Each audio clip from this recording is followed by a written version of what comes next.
another banger. Baby, calm down.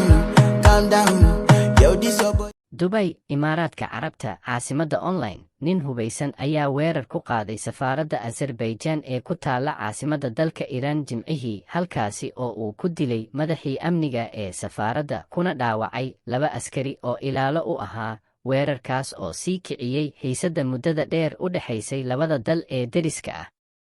Wasaaradda arrimaha dibadda ee Azerbaijan ayaa sheegtay in ay faarujin doonto jagada diblomaasiyadeed iyada oo ku eedeysay Iran in aanay si dhab ah u qaadan hanjabaadaha la sheegay ee ka dhanka ah waqtiyadii la soo dhaafay, kuwaas oo ay ku jiraan kicinta faallooyinka warbaahinta adag ee ku saabsan xidhiidhka diblomaasiyadeed ee Azerbaijan ee Israel.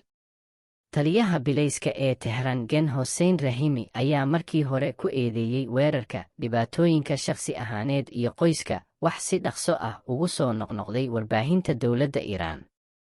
Laakiin saacado gudahood Rahimi waxa uu waayi doonaa xilkiisa taliyaha bilayska kadib markii ay soo baxeen muuqaalo u muuqday in xubin ka tirsan ciidamada ammaanka aanu waxba u qaban si loo joojiyo weerarka. Markii hore waxaa jiray isku dayo lagu handadayo howlgalkayaga diblomaasiyadeed ee Iran, waxaana si joogto ah loo soo bandhigay Iran si ay u qaado tillaabooyin looga hortegayo kiisaska noocaas ah iyo si loo xaqiijiyo badbaadada howlgalladayada diblomaasiyadeed, ayay tiri wasaaradda arrimaha dibadda ee Azerbaijan.